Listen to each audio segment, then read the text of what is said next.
Hey, salut à toutes et à tous, moi c'est Jojo et je suis ravi de vous retrouver aujourd'hui pour un nouveau guide. Et aujourd'hui on va parler d'un personnage qui a reçu le skin exclusif de la saison 1, c'est bien sûr Nana.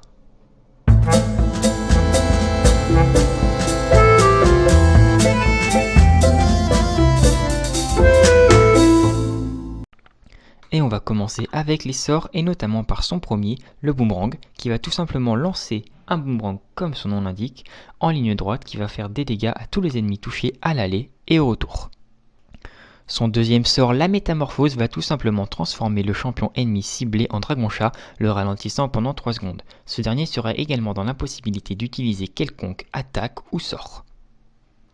Et enfin, son ultimate, l'invoqué dragon-chat, va tout simplement créer une zone au sol, et après un court délai, de cette zone va sortir une énorme patte de chat qui va infliger de lourds dégâts aux ennemis dans cette zone et également les projeter en l'air pendant 1 seconde. Et nous allons maintenant passer aux objets.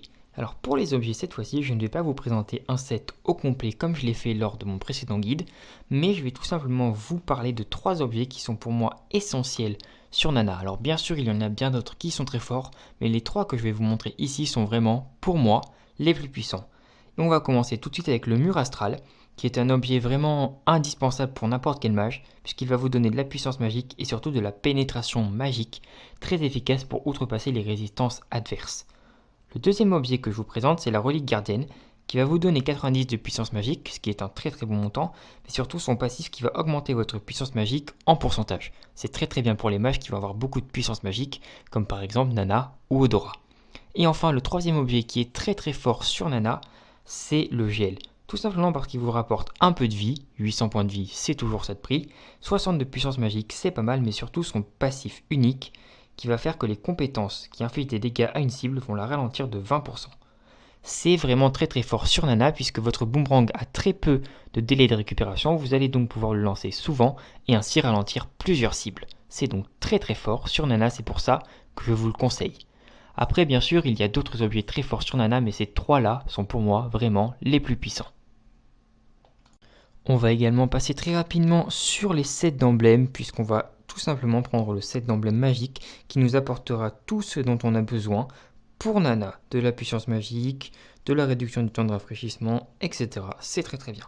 Au niveau des habiletés maintenant, on va pouvoir partir sur plusieurs choses. On peut partir sur l'assaut bien évidemment, qui va nous permettre d'aller beaucoup plus vite et de rattraper une cible beaucoup plus rapidement ou tout simplement de nous enfuir. On peut également prendre la source de soins, puisque Nana reste quand même un mage très fragile.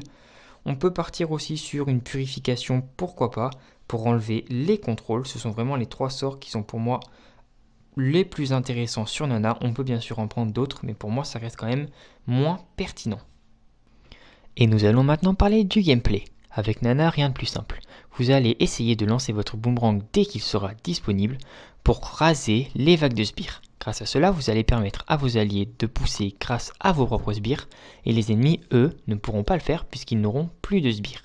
Vous allez également essayer de poke les adversaires, c'est-à-dire de leur mettre des dégâts sans vous mettre à portée de riposte, notamment avec votre boomerang qui a énormément de portée.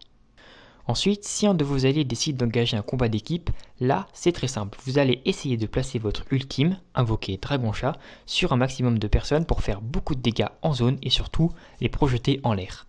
Si jamais un ennemi s'approche trop de vous ou d'un de vos alliés, vous pouvez tout simplement le protéger à l'aide de votre métamorphose. Le gameplay de Nana est vraiment très simple, c'est des choses basiques que tout le monde peut faire et vous allez aussi y arriver. Et nous allons terminer cette vidéo par les match-ups, par les champions contre qui Nana sera très efficace et ceux contre qui elle aura plus de mal. Au niveau des personnages contre qui Nana se débrouille très bien, on pourra citer Saber et Alucard. Pourquoi ? Parce que Saber et Alucard doivent tout simplement rentrer dans la mêlée, aller au corps à corps pour mettre tous leurs dégâts. Et grâce à sa métamorphose, Nana pourra facilement les bloquer et permettre à vous et à vos alliés de les tuer avant qu'ils n'aient mis quelques dégâts que ce soit.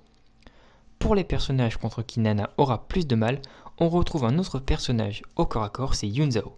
Mais Yun Zhao a une particularité, c'est qu'il peut devenir insensible au contrôle pendant plusieurs secondes, ce qui rend très compliqué de le contrer avec Nana, puisque votre métamorphose et votre ultime, invoqué dragon-chat, ne fonctionnent pas. Un autre personnage qui peut également éviter vos sorts, c'est Mia, un tireur, puisque grâce à son ultime également, elle peut se rendre invisible et vous rendre donc très compliqué la visée de votre ultime. Faites donc attention à ces deux personnages-là.